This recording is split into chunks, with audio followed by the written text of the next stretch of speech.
Dando sequência, vamos falar aí, né, da comunicação que os neurônios estabelecem entre si, tá? Que são as chamadas sinapses nervosas. Tá? Então, a comunicação entre neurônios, tá, é chamada de sinapses nervosas. Um pouco diferente do que a gente estava falando até agora, tá? Que seria a comunicação do neurônio com, por exemplo, células musculares, que aí a gente vai chamar de junção neuromuscular, certo? Então, sinapse é o nome dado à transmissão de um impulso nervoso de um neurônio para outro neurônio. Esse impulso, gente, até pelo uso de medicações, enfim, ele pode ser bloqueado ou simplesmente modificado. Tá? Você precisa ter, né, para uma sinapse acontecer, um neurotransmissor. Tá? Então, a sinapse ela sempre vai fazer aí a liberação, né, e vai ser realizada por um neurotransmissor, certo? Existem dois tipos principais de sinapses. Tá? Existe uma sinapse que vai dispensar mediadores químicos, tá? Que é chamada de sinapse elétrica. E a grande maioria, principalmente no indivíduo adulto, nós teremos a sinapse química. Então, tá? Aqui para nós, né, a sinapse química é a que nós vamos mais aqui detalhar, certo? Então, neurônios estabelecem comunicações entre si por meio de estruturas denominadas sinapses nervosas. Então, comunicação de um neurônio com outro a gente vai chamar de sinapse nervosa, tá? Já é um pouquinho diferente da junção neuromuscular, que seria a comunicação entre neurônios e células musculares, tá bom? O importante, né? Eu preciso ter, para acontecer uma sinapse, tá? Uma membrana chamada de membrana pré-sináptica, tá? Aonde vai estar a membrana pré-sináptica? No terminal do axônio. Então, eu tenho um neurônio, corpo celular, dendritos, axônio. No finzinho, no terminal desse axônio, eu vou ter uma membrana chamada pré-sináptica, certo? Geralmente, a membrana pré-sináptica vai conter vesículas sinápticas. Tá? Se eu tenho uma membrana pré-sináptica, eu tenho uma membrana dendrítica chamada membrana pós-sináptica, que é onde vou encontrar quem? Os receptores para esse estímulo. Tá? E o espaço entre a membrana pré-sináptica e a membrana pós-sináptica eu vou chamar de fenda sináptica. Tá? Então, a fenda sináptica, tá, é aí o espaço entre a membrana pré-sináptica e a membrana pós-sináptica. Então, a sinapse elétrica, tá, que é aquela que nós vamos detalhar menos aí, tá, ela tem uma característica aí, tá, de dispensar mediadores químicos. Tá? Essa neurotransmissão ela é estabelecida através da passagem direta de alguns íons por meio de junções abertas. Então, geralmente essas junções elas não se fecham, elas permanecem abertas.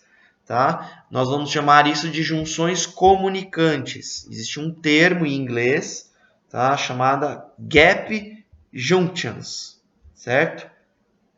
Os canais iônicos eles ficam acoplados, né, e formam unidades funcionais. Essas unidades funcionais elas vão, né, receber um nome aí de conexinas. A transmissão dessa informação ela tem alta velocidade, então ela é muito rápida. Tá? O fato dela ser muito rápida, o que acontece? Ela oferece quase nenhuma versatilidade quanto aí ao controle da neurotransmissão. Então, assim, são particularmente úteis nas vias reflexas, por exemplo, né? Então, aquelas vias reflexas rápidas, certo? E nas respostas sincrônicas de alguns neurônios contidos no sistema nervoso central. Tá? Então, é uma transferência direta de ocorrência iônica de uma célula para outra. E ela não pode ser bloqueada, por exemplo, como uma sinapse química, certo? Existe essa junção que eu falei para vocês, tá? Que é onde vai passar o estímulo, então são as gap junctions, tá? E os exemplos principais onde nós temos sinapses elétricas são nas células cardíacas e nas células da pele, células epiteliais. Então aqui tem uma imagem para vocês assimilarem uma sinapse elétrica. Então existem conectores, tá? Né, que nós podemos chamar aí de junções comunicantes, e ela é de uma célula para outra. Tá? Então tem a célula 1, existe um espaço entre essas células, chamado espaço intercelular, e célula 2. Então, por exemplo, essas partículas elas transitam, tá? Seja de um lado para o outro, por essas regiões aqui, tá? Comunicantes aí, essas conexões já pré-estabelecidas. Então, isso é o que caracteriza aí uma sinapse elétrica, acontece de uma maneira bastante rápida. Já uma sinapse química, que é o que a gente vai encontrar aí na grande maioria dos mamíferos, e principalmente, né, nos indivíduos aí já adultos, é uma forma de comunicação dos neurônios com outros neurônios ou até com células efetuadoras, por meio de mediadores químicos. Tá? Então, aqui vai ter a participação de quem? De um neurotransmissor. Tá? Um exemplo de um neurotransmissor que está totalmente envolvido aí em sinapses químicas é a acetilcolina, certo? Então, os neurotransmissores eles são sintetizados pelos próprios neurônios, tá? Vão ser armazenados em algumas vesículas. Então, falou de vesículas, tá? Estamos tratando aí de sinapses químicas, tá? E, claro, mediante aí a participação de um neurotransmissor. Então, lembra que eu falei de membrana pré-sináptica e membrana pós-sináptica? Então, existe, né, numa sinapse química, um neurônio chamado neurônio pré-sináptico, tá, que vai armazenar essas vesículas, e o neurônio pós-sináptico, que tem aí os receptores. As vesículas, gente, tá, elas concentram-se no terminal axônico, né? E quando os impulsos nervosos chegam a esses terminais, os neurotransmissores são liberados. Tá? Como chama o mecanismo como esses neurotransmissores são liberados? Então, é chamado de exocitose. A membrana do terminal, que vai liberar esses neurotransmissores, tá? É o quê? A membrana pré-sináptica, certo? E a vizinha dela, que vai receber aí os neurotransmissores, é a membrana pós-sináptica, certo? E entre elas, entre a pré e a pós, vai existir um espaço, que nós vamos chamar de fenda sináptica, tá? Então, o fluxo de íons na membrana pré-sináptica dispara a liberação de neurotransmissores, que vão se ligar a seus respectivos receptores pela membrana pós-sináptica. Tá? Alguns íons que são liberados aí para que ocorra essa, né, liberação também aí de neurotransmissores. Então, a partir do momento que é liberado um neurotransmissor, você pode ter também a liberação aí, ou a entrada na célula, por exemplo, de cálcio, sódio e potássio. Então, cálcio, sódio e potássio são os principais aí participantes durante uma sinapse química. Tá? Então é importante saber, né, que além dos neurotransmissores aí, os neurônios eles sintetizam mediadores conhecidos como neuromoduladores. Ou seja, né, o efeito dos neuromoduladores é controlar, regular, né, e como o próprio nome diz aí, modular a transmissão sináptica.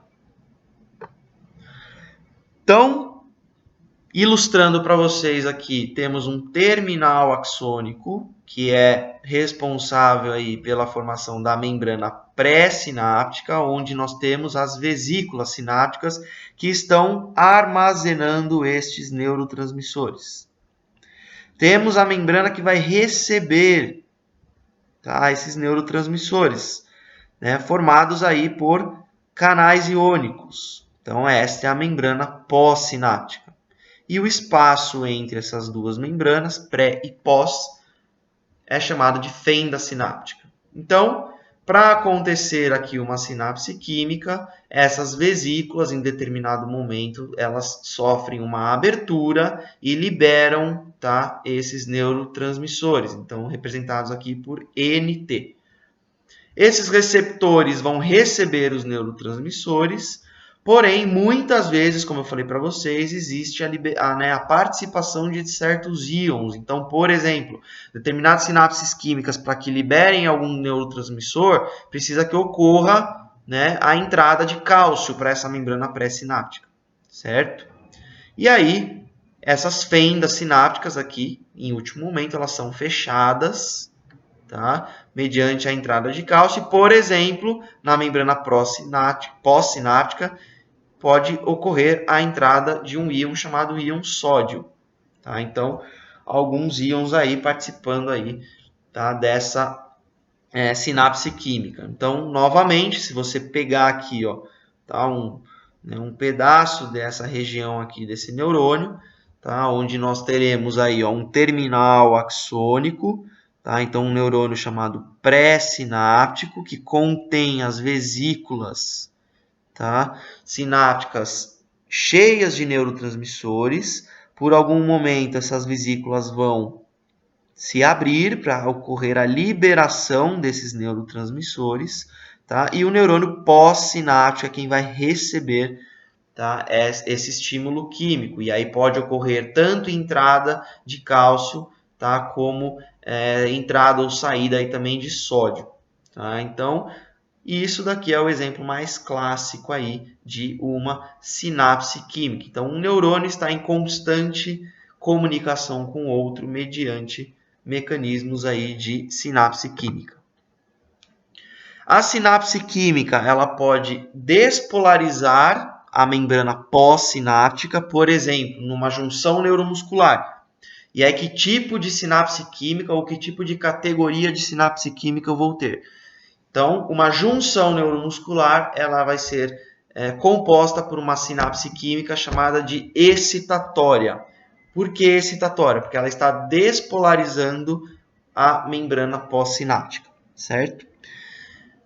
O que seria um outro tipo de sinapse química, uma outra categoria? Aquela sinapse química que vai passar por um processo de hiperpolarização da membrana pós-sináptica. Então, não vai ser uma despolarização, vai ser uma hiperpolarização da membrana pós-sináptica.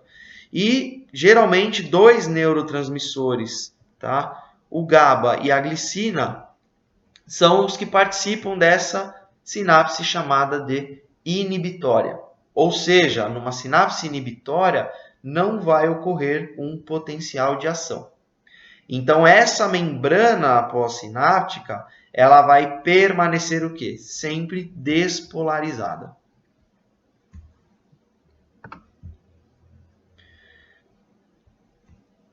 As sinapses químicas vão, né, realizar neurosecreções. Então, secreção de neurotransmissores. Para cada sinapse química, nós temos aí, né, uma neurosecreção de uma substância específica. Então, sempre, todos os processos fisiológicos e comportamentais do indivíduo vão ter neurosecreções, liberação de neurotransmissores, tá? Então, os neurotransmissores, vou listar para vocês alguns principais aí nos próximos slides. Pode ocorrer a liberação de mais de um neurotransmissor, tá? Essa ação, geralmente, ela é pós-sináptica, tá? E vai fazer o quê? Alterar a polarização desta membrana. Então, eu sempre vou ter a secreção seguida de uma ação. Esse neurotransmissor geralmente vai ser né, vai passar por um processo de destruição e, por fim, a remoção desse neurotransmissor acontece. Então, quais são os principais neurotransmissores, tá, que né, formam aí algumas das sinapses químicas?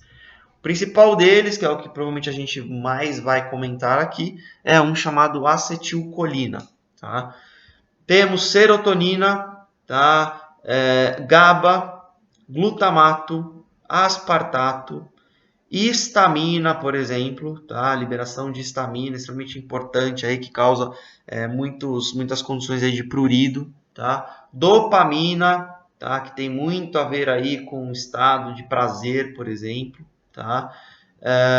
E adenosina. Então, esses são os principais, tá? A gente vai comentar alguns deles aí durante os próximos slides. Então, a acetilcolina são chamadas de neurotransmissores aí que fazem parte da categoria das colinas. Então, o principal delas é a acetilcolina. São aminas biogênicas, tá? Então, por exemplo, serotonina, a histamina e algumas catecolaminas também. Alguns deles podem gerar potenciais aí excitatórios, né? Quais os aminoácidos, por exemplo, que a gente tem aí como geração de, né, ou uma característica excitatória, geralmente glutamato e aspartato. Tá? E como eu falei para vocês, né, o GABA, que seria o ácido gama-aminobutírico, né, juntamente com a glicina, vão gerar potenciais inibitórios. Tá? Existem alguns peptídeos aí de cadeias longas, tá? Então, né, várias cadeias aí, na verdade são vários aminoácidos formando uma cadeia muito longa, tá? Que a gente vai chamar aí de neuropeptídeos, que também são classificados aí como neurotransmissores. Então, por exemplo, se a gente pegar a dopamina, é um neurotransmissor que está bastante vinculado à estimulação e controle motor do cérebro do indivíduo. Tá? Então, por exemplo, a falta, a ausência dessa dopamina, a gente pode encontrar em algumas doenças. A exemplo aí, tá, do Parkinson. Algumas drogas lisérgicas aí, trazendo para a medicina humana, né, drogas alucinógenas, como o LSD, tá? Também aí tem totalmente um vínculo com o processo aí de liberação da dopamina, tá? Não só da dopamina, se vocês pegarem, por exemplo, né, o LSD, ele vai imitar, por exemplo, um outro neurotransmissor que nós vamos falar em seguida, tá? Que é a serotonina. Então, o que acontece? Né? A serotonina é um neurotransmissor que influencia principalmente o estado de humor e ansiedade do indivíduo. Tá? Então, a partir da ingestão, por exemplo, de uma droga alucinógena, tá? O LSD, por exemplo, ele vai enganar o sistema da serotonina de maneiras aí interessantes. Tá? Quando a droga, por exemplo, ela se liga ou gruda em um receptor específico de serotonina, ela vai mudar a forma desse receptor. Isso vai gerar o quê? Vai levar a alguns efeitos drásticos, como, por exemplo, alteração aí nos estados de consciência e até alucinações. Tá?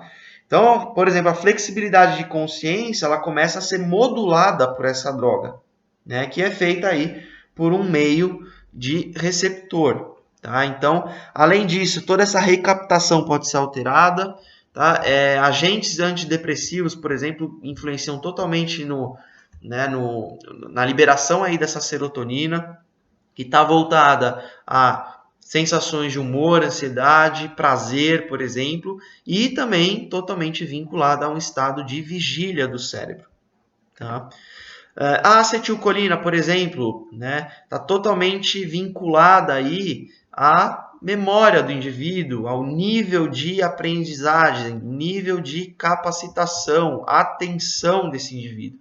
Né? E também, por exemplo, com funções motoras. Por exemplo, a função neuromuscular, existe a liberação aí de acetilcolina. Tá? Outras, por exemplo, tá, que vale a pena comentar, então, encefalinas, endorfinas, por exemplo, tá?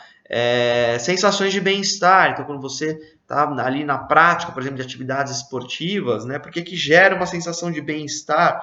né? Geralmente quando você termina de praticar uma atividade esportiva por conta dessa liberação de endorfinas. Então também vinculado a dor, estresse, atividade inibitória e tem que tomar cuidado, claro, né, vinculado aí à medicina humana, porque assim como elas alteram, né, todas esses mecanismos de ação de neurotransmissores podem levar total dependência do indivíduo. Então aqui mais uma imagem, tá? Da liberação de neurotransmissores, certo? Então, os canais de cálcio, por exemplo, né, que são voltagem independente, eles abrem-se, ocorrendo aí a difusão de cálcio para o interior do terminal. Tá? O aumento desse cálcio intracelular, ele estimula a exocitose, como eu falei para vocês, né, desse processo, dos neurotransmissores para quem? Para a fenda sináptica. Tá? Então, existe a liberação desse cálcio para a região do espaço entre a membrana pré e pós-sináptica, ou seja, para a fenda sináptica. Os neurotransmissores vão se ligar a esses receptores de membrana pós-sinápticas, certo? Causando mudanças aí de permeabilidade iônica. Então, o fluxo resultante desses íons vai mudar o potencial de membrana. Então, ou seja, está acontecendo uma despolarização aqui da membrana, né? Então, esse potencial de membrana pós-sináptico, ele sofre essa alteração, causando uma resposta pós-sináptica. Tá? E aí os neurotransmissores, por outro lado, eles são inativados por algumas enzimas específicas. Por exemplo, a enzima totalmente vinculada, né, com essa liberação de acetilcolina é a enzima chamada acetilcolinesterase. Então, a acetilcolina, como eu falei para vocês, é o neurotransmissor mais clássico que nós temos. Tá? Vai atuar aí como mediador de diversas sinapses nervosas centrais e periféricas. Tá? Então, a enzima-chave é a acetilcolina transferase, que vai transferir um grupo, né, acetil do acetilcolina A. Tá? Esse neurônio vai sintetizar, né, ele é sintetizado por essa enzima chamada acetilcolinesterase, ou seja, que vai ser secretada para a fenda sináptica, degradando o neurotransmissor em colina e ácido acético. A colina vai ser recaptada e reutilizada para síntese de novos neurotransmissores. Tá certo? Então, esse é um exemplo clássico, tá, da quebra dessa acetilcolina em colina e acetato durante aí, tá, uma sinapse química. A noradrenalina é um outro neurotransmissor extremamente importante, tá, que nós vamos encontrar aí durante alguns efeitos das sinapses. Então, ela vai excitar, por exemplo, tá, tem uma função de excitação física e mental, né, onde ela é encontrada no sistema reticular mesencefálico, ou seja, um local chamado aí de locus cerúleus, e totalmente vinculada com a frequência cardíaca e pressão arterial. Tá? O principal neurotransmissor excitatório aí vinculado à aprendizagem, memória a longo prazo, por exemplo, é o glutamato, além de ter também aí, né, sensação, né, totalmente vinculada à sensação de dor.